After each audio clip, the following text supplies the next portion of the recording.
Hi everyone and welcome back to my channel. The first Warlock guide is ready, so let's go ahead and take a look at the Affliction Warlock. In this guide we are going to discuss everything: best in slot legendaries, stat priority, gear, tier 21 set bonuses, what trinkets to use, talents, and of course the rotation. I'll put timestamps in the description so you guys can navigate through the video as fast as possible. Well, what's there to say about the Affliction Warlock in Antorus? Oh yeah, it's fucking overpowered. On most bosses, that is. Affliction is a spec that shows its true power on fights with more than one target. The Coven fight is the perfect example of how managing your dots on all of the targets will result in huge DPS numbers. So basically, the Affliction Warlock is all about managing and refreshing dots and throwing in that drained soul. Most of you can already guess that on single target bosses, this spec is very dull as there isn't that much to manage. But hey, that's why there still is destruction. For single target, there are a lot of different legendary combinations, but one legendary will always be equipped, and that is Hood of Disdain.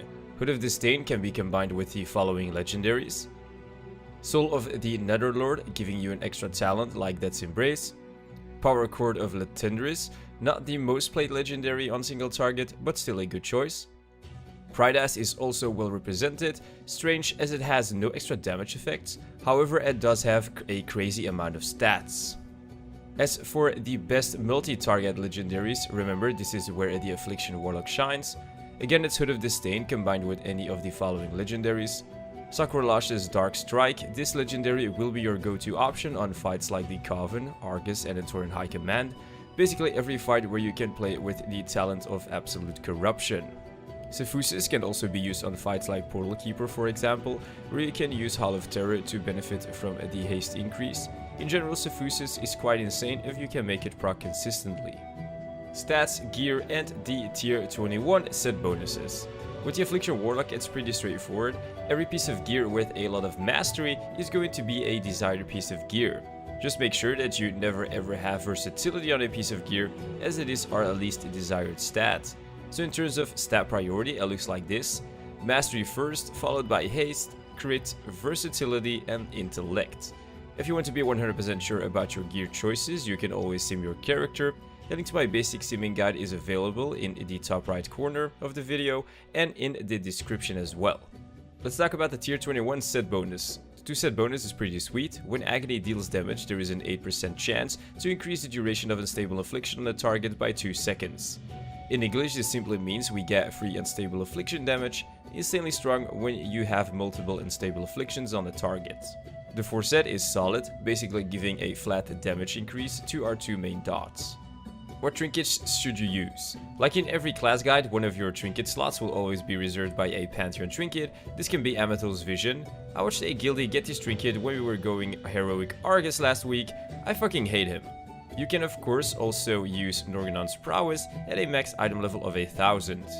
You should always combine the Pantheon trinket with either Arcade Catalyst Injector or good old Arcano Crystal. The trinket for single target and AoE are exactly the same, which means less video editing for me. Woohoo! Let's go over talents. Affliction Warlock is, to my knowledge, one of these specs that has to change talents on almost every boss, which means more video editing for me. Aww. I'm going to show a talent build for only the pure single target bosses, like Rothi and Imanar. Tier 15 Malefic Grasp if you know that you are going to have enough uptime on Drained Soul, otherwise the safer pick is to play with Within Agony. Tier 30 Contagion, Tier 60 Soul Harvest, Tier 90 Grimmer of Supremacy, Tier 100 Siphon Life.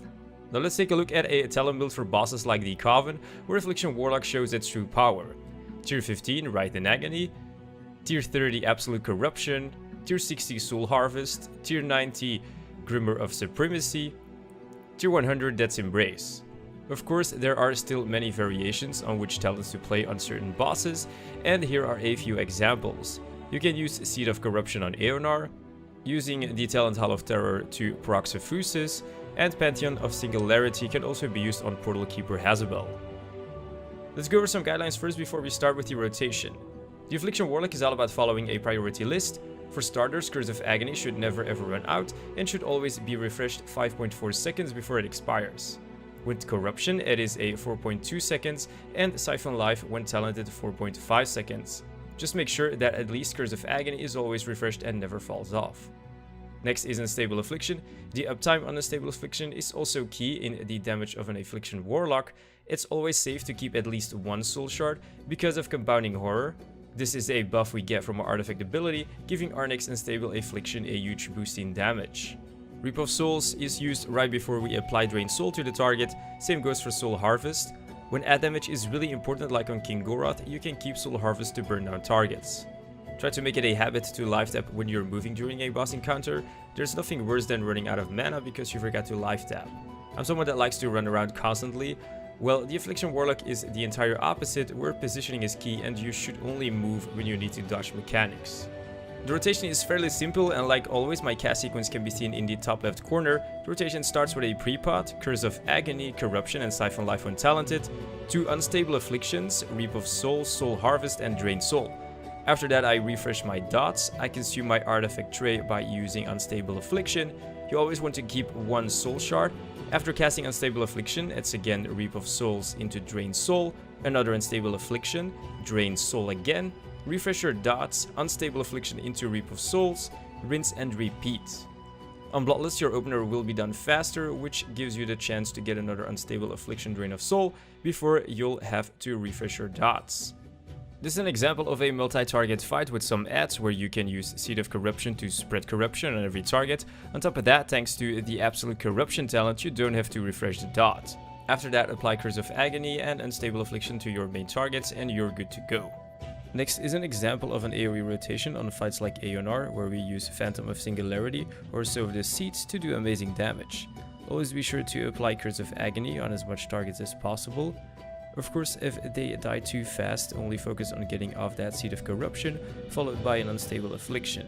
However, applying Agony on targets that do live long enough is key, as this gives you a lot of soul shards, which can be used to get more possible Seed of Corruptions and Unstable Afflictions. That's it for this video. Should you have any questions, put them in the comment section down below and I'll try to answer them as soon as possible. Like the video if you liked it and don't forget to subscribe. Follow me on social media and check out my live streams on Twitch. My Patreon website will be done soon. Thank you so much for watching and I'll see you next time.